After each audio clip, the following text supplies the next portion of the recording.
Hello, everyone. Welcome to Liam's Lyceum. I'm your host, Liam, aka Himbar. Today I'm doing the Honest Booktuber tag. I can't remember the last time I did a tag.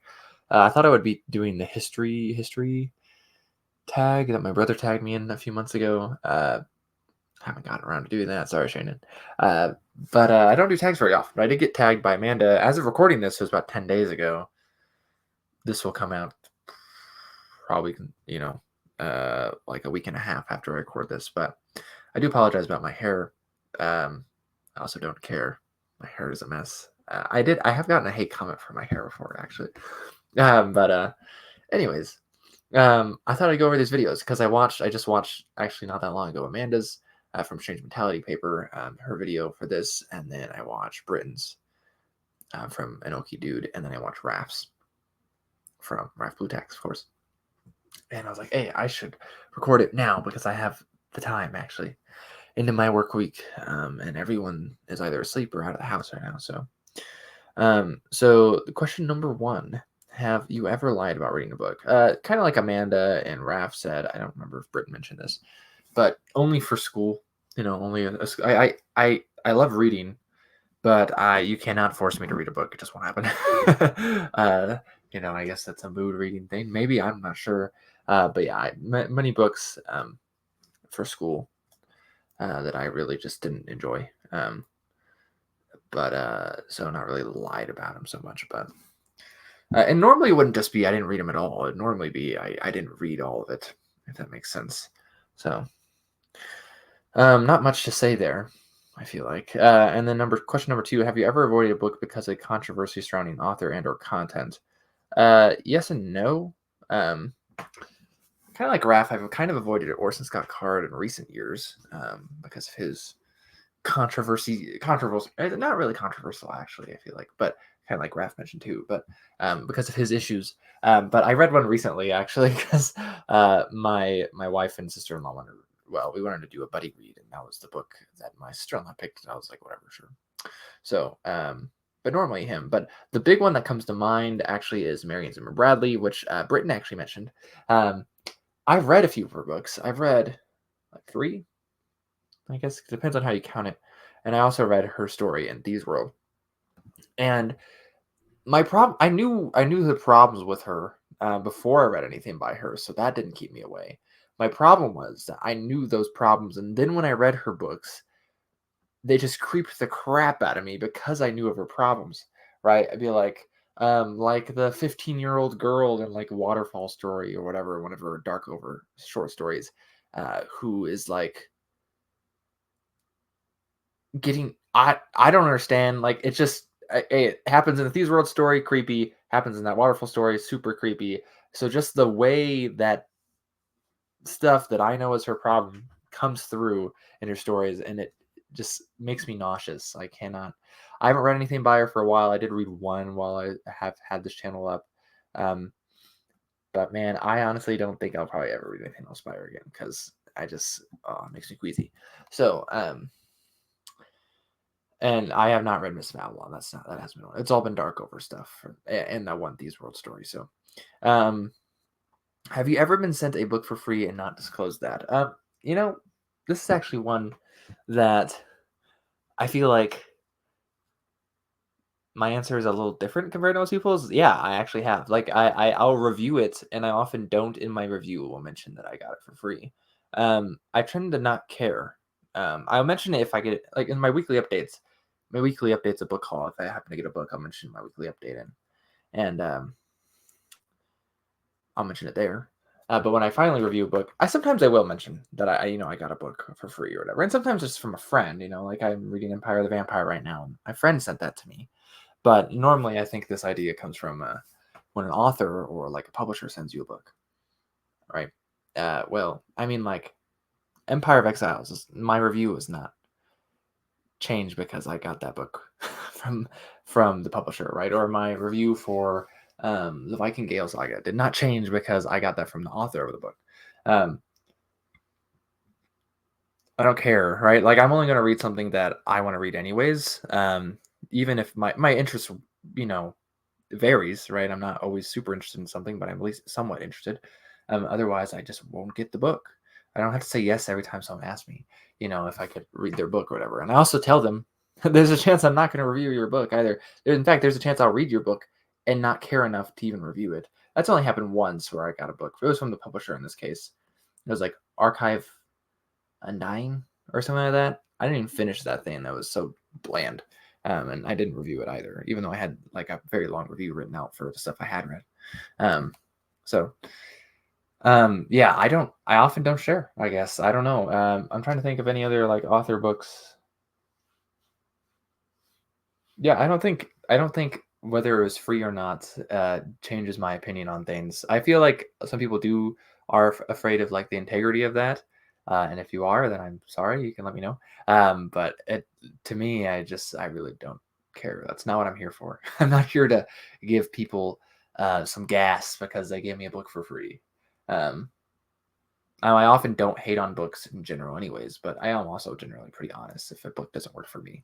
But I also try to be kind of objective. If a book doesn't work for me, doesn't mean it's necessarily bad either, though. Anyways, I hope that answers that. Have you ever bought a book with no intention of reading it? No. I mean, I've definitely gotten rid of some books. I mean, anytime I buy a book, I have intention of reading it, at least in some way, shape, or form. If that has changed, I get rid of the book. A lot of the books I did buy, I often, like Britt said, I don't have intention of reading them right now. And some of those are still like kind of put off indefinitely, right? And I still haven't read them. I don't know exactly when I'll read them. A lot of books I have like that, right? But I don't buy a book thinking I won't ever read it. That'd be weird. Have you ever gotten caught up in booktube drama? No. I don't. I made one video that got a response once. My video on Magic Systems Aren't Magic by DJ and with DJ Butler. I got one response video. I think like I've shared opinions on like booktube in general that I've had, but I don't really see the point. Drama is just too much energy. Takes too much. It's too much an effort for nothing, right? Drama doesn't really get you anything unless that's just what you get off on, I guess. But that's not. It's exhausting. I don't like talking to people enough, anyways. So why would I get involved in drama? I want to be and it's not just that too. Drama is exhausting, so I think it's really worthless. But I also just want to get along with everyone. Really, I really just want to get along with everyone. So, have you ever gotten a hate comment? Yes. Often I don't respond. So like a big one I got was for my House of Sons review. I think I just deleted it. And then they posted it again on another account. Deleted that one, I think. Often I'll just leave them. I got one today, for example. I think it was a hate comment, but it was like articulated so poorly. I'm not even sure the guy's hating on me. I just don't know what else he'd be hating on. Probably me, but I don't know. But I have no clue. The guy didn't make sense. And that was on my review for Sinister Barrier by Eric Frank Russell. But I do remember getting a comment once, for example, on like Out of the Silent Planet. Excuse me. And the guy, my video says spoiler for your review or whatever, and he's like, it says spoiler for your review, but you spoil it in like within the first 30 seconds of the video. I was like, that's the premise. That's not a spoiler. And I think that gets into this idea of what a spoiler is for people. But if it's the premise, it's not a spoiler. Just like we know that 5,000 years in the future is when part of this book takes place. That's the premise. Even though it's in the third part of the book, that's the premise. Sorry, that's not a spoiler. Sorry to offend you. So, anyways, yeah, that's how I respond, I guess. Have you ever made a video just for the views? No. That really makes me cringe. I can't do that. It just doesn't work. I've had people tell me I should. They'll tell me to do a list video. They'll tell me to do stuff so I can get more popular and make money off of this, which I wouldn't make much money anyways. I haven't made a dime off this so far, but no, I would. I mean, I've made videos thinking it might get good views, right? But most of the time I make videos hoping it gets some hoping other people enjoy it or are informed by something in it, which gets into the last question. So I'll wait a second before I go more. But would you do things differently? Oh, I feel like I'm looking at Raf's questions. If I started over, would I do things differently? I think is the idea. No, nope. I'm glad I started when I started because I had mentioned before I had an idea of starting a booktube channel years and years ago. Um, but I think one of the things here's my honesty. Here's one of the things. If I had started my booktube channel earlier than when I actually did, my channel would have been very generic booktube, fantasy booktube. It would have been talking about the same books as everyone else. I would have had very similar opinions to everyone else, and that's the type of stuff I don't like watching now. Um, and so I'm glad I didn't make that content because I don't want to say it's worthless. I don't think the whole endeavor itself is worthless. There's people out here who they read a lot of the same books and they have a lot of the same opinions. And I don't want to say all their channels are worthless, right? But they're not very. The idea to me doesn't seem very worthwhile to me. So even though I read a lot of those books before I started my channel, and I'm okay with the fact that I read them, I'm glad I didn't have a channel at the time. So I'm glad I started when I did, and what I've been doing the whole time. Are there any channels you wish yours was more like? I wish I was as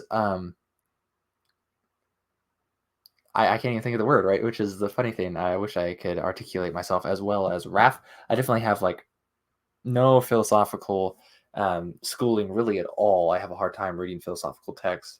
Like I'm reading Weird Tales of Modernity by Jason Ray Carney, and I'm just like my head can't handle just all the philosophical lingo. But and stuff like that. I'm also like, I mean, I have different motivations than Raph, I think, and we have slightly different interests. We have a lot of overlap. But yeah, I wish I was that intellectual in a sense. I feel like I'm insanely dumb. That's the feeling I get anytime. Like anytime I want to do a video on something, because unless I can do it really, really well, I just feel really dumb. And so, like a lot of my favorite videos are the ones I'm more proud of.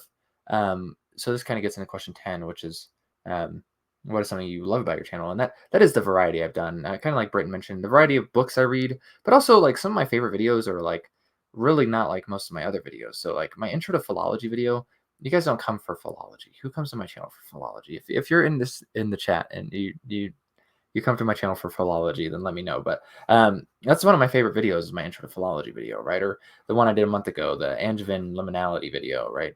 I really enjoyed doing that stuff. Those types of videos, like my King of Speculative Fiction video about Fritz Leiber. I would love to do like a class on stuff like that, but I don't feel prepared enough, which is hilarious because, I remember going into class in college and being more prepared than the teacher sometimes. So when it was a good teacher, that was not the case. And I want to be a good teacher, and I'm not qualified. But like, yeah, like my Gothic video for the Castle of Otranto. And those types of videos I'm really proud of. I like doing those videos. Most of my fantasy essay videos as well. But so I like doing those. I don't feel they take time though. Like that takes a lot more effort than just making a quick review. That the nice thing I like about my reviews is that they're just so low effort for me, and hopefully for everyone else, because I try to keep them short. I don't distract you with my face, so or any weird shenanigans, overexcitedness or anything like that. So yeah, hopefully that has some honest enough answers. And there are other channels I would like to be like as well, I guess I should mention, but I don't know. I hope I can have good insights, but always be respectful and kind. Those are the things I want. I want to be a kind person, but I want to be intelligent and be able to articulate, knowledge and wisdom. So anyhow, those are my wishes. But so anyways, that's my honest booktube tag, I guess. Catch you next time. Thanks for watching.